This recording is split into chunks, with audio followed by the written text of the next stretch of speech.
Driving north of Houston on Forest Road 1375, you can't help but notice the tall trees of the upper forests.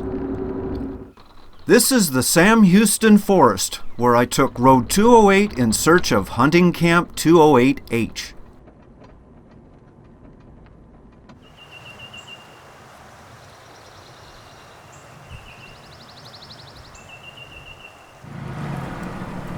I found a nice spot with a narrow trail, so I had to back in. This is a free camping site barely used outside of hunting season.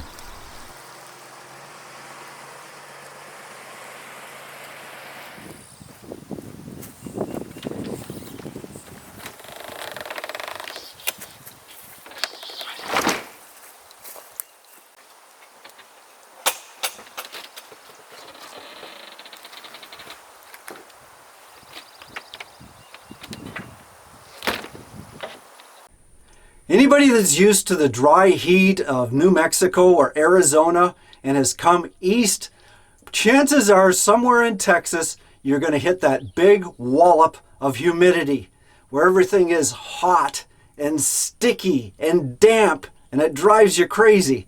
If you're not used to it, you're going to have to find some way of getting rid of it. But what I've used in the past with very limited success are these little packets. This one's damp rid, and it's a little container with these moisture absorbers in it. Now the problem with something like this is if you're using it in your trailer and you're moving about, these things fall over and all these little granules fall out of these holes and they go all over the place.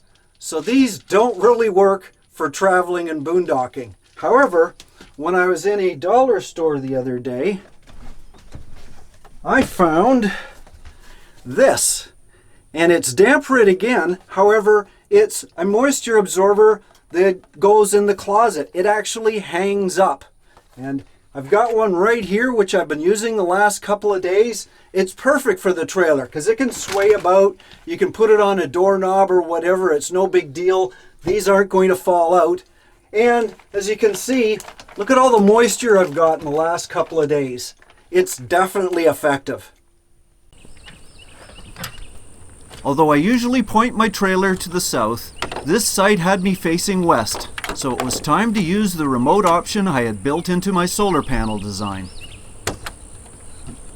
I just unplugged the cables, released the locks, and removed the solar panels.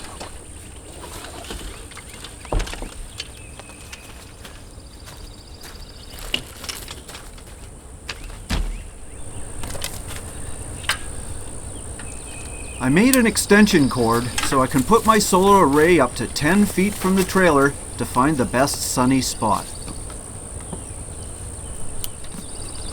A quick check to see if it's working, and I'm good to go.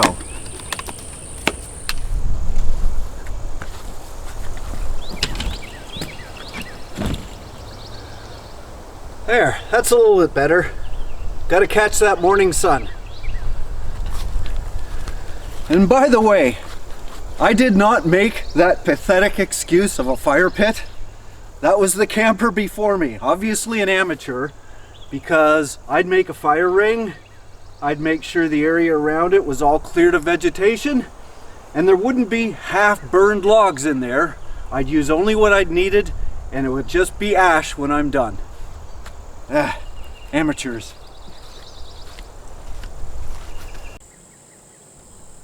Mid-March is spring here, and the ferns were racing to the sun.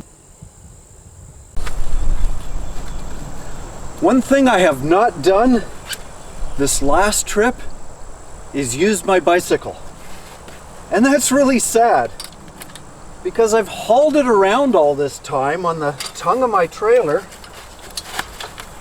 and it never gets used. So today, I'm off on my bike. And I should mention that having a bicycle actually gives you an extra level of security, because when I'm off on my bike, people see the trailer and the tow vehicle and think, okay, well, somebody's in there, I better leave them alone.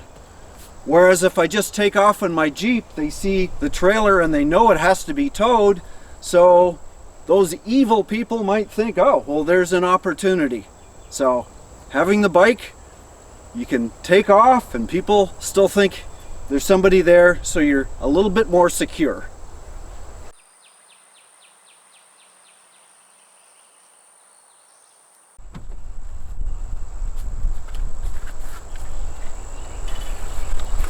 So that leads me to a question a lot of people ask, and that is, do you feel secure leaving your trailer unattended when I'm out in the Jeep?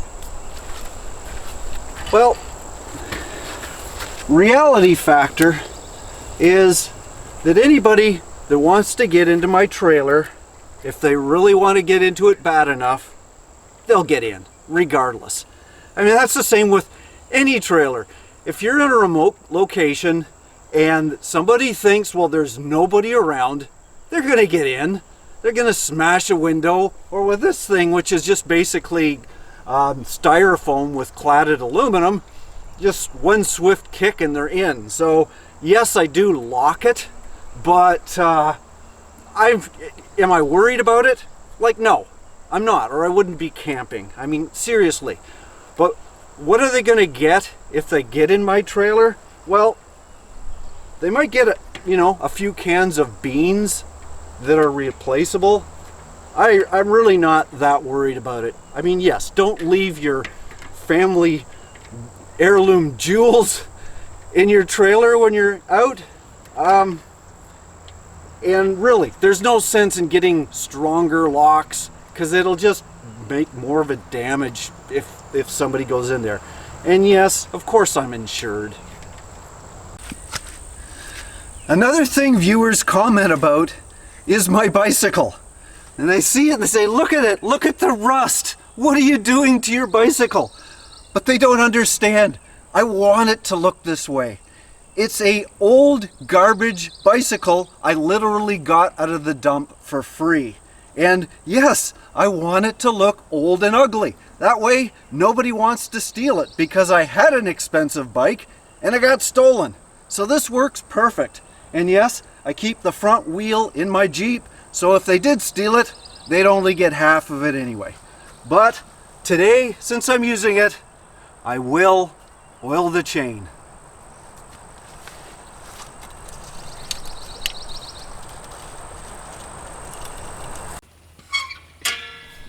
With the bike all ready, it was time to say hello to the neighbors and explore the trails.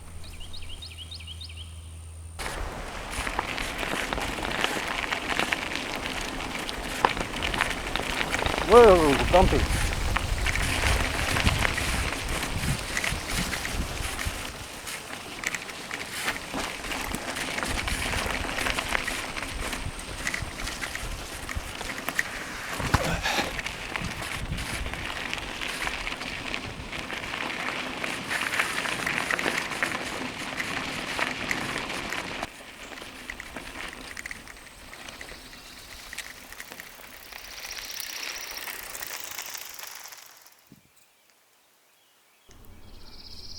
Stubblefield Lake is a gorgeous little recreational area at the top part of Lake Conroe.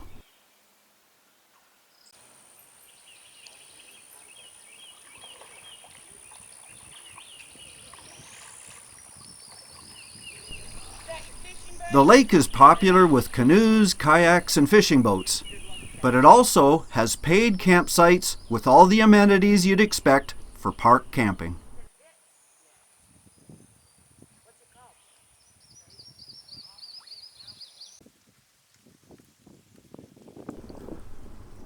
But it was getting close to lunchtime, so I headed back to camp.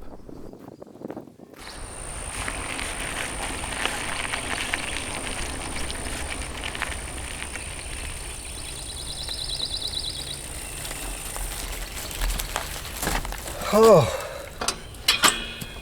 that was a long bike ride. Much longer than I planned. Ooh, and it's hot out. Oh boy. Catch my breath. And yes, I did have to come back first, set up the camera, drive out, and drive back again. It's no less tiring, believe me. Whew. After a nice hot shower, it was time to enjoy the tall trees again.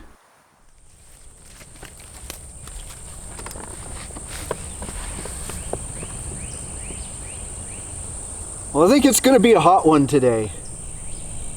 But I did want to share one story which happened while I was here in Sam Houston.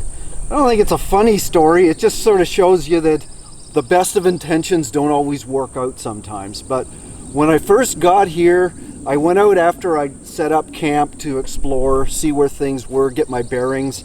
And so I puttered around the roads, the back roads in my Jeep.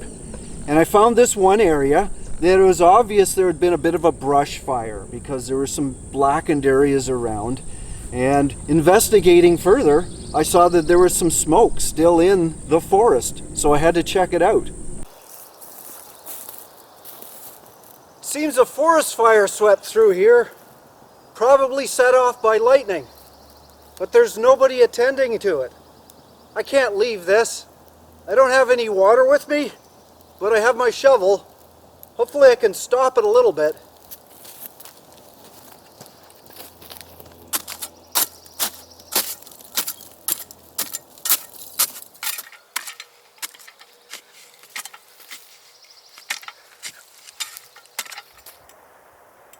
Well, by piling up dirt, hopefully I at least rob some of the fire from oxygen.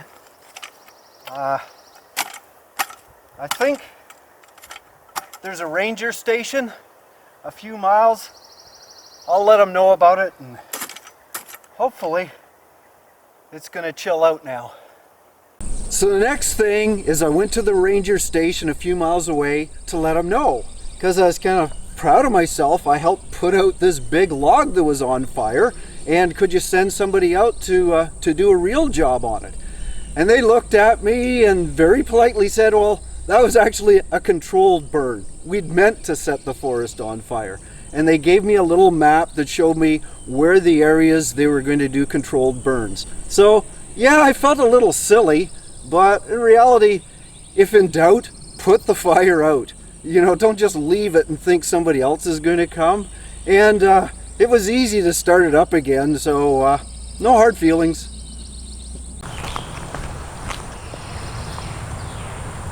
Well, there you go. Smokey says it all. He's the man, or at least the bear.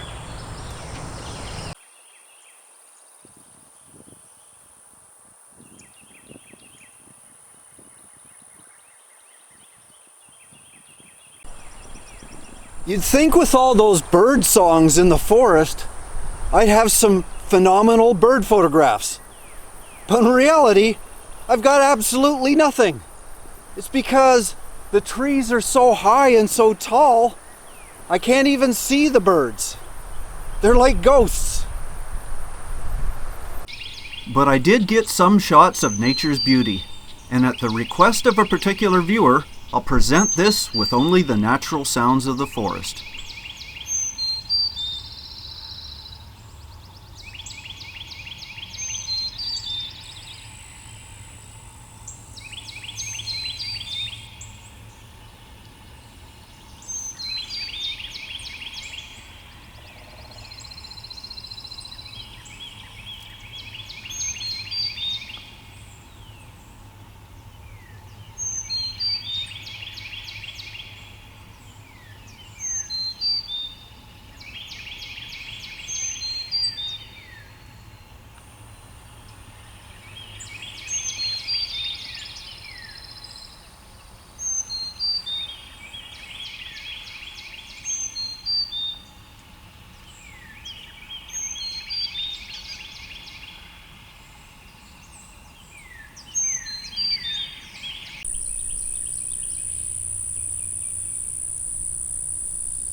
Well, I was sitting here minding my own business, and this beetle landed on my shirt.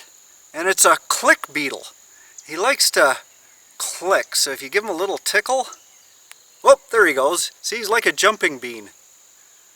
Whoa! And then he lands, and then I don't want to step on him, so I gotta find him again, but well, he does have good camouflage.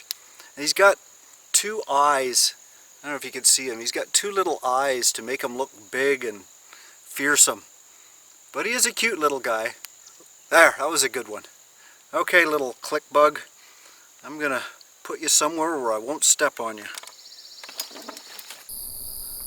The real magic of a Texas spring is at night. This is when the fireflies come out. I found them extremely hard to photograph, but I did do my best.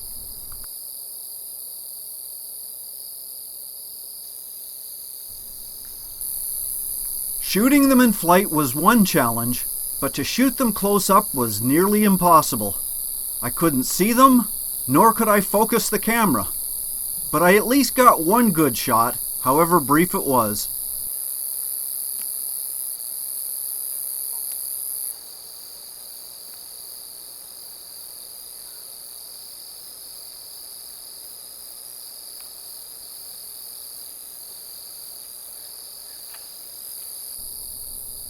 What looks like a missile attack is actually the jets from Houston in a time-lapse shot. I know it's a rare privilege for some to be able to go out in the wilderness like this and just sit, relax, and listen to the birds sing, and just be totally at peace with yourself and the world around you. And I hope I give people the opportunity to experience that can't, or just give the inspiration that those that want to. I mean, this isn't open to just a few elite people. It's open to everybody. And I really hope others can appreciate it as well. You know, it seems it wasn't that long ago, and it wasn't, just a few months ago, that I was really happy because I got 10,000 subscribers. But now I'm over 50,000. And I just can't thank those subscribers and viewers enough. Thank you for allowing me to share the beauty that I love to experience. And I hope it makes your day. And I hope I continue to inspire others. But right now, just a big thank you to all. And I hope you'll continue to support me on my journeys.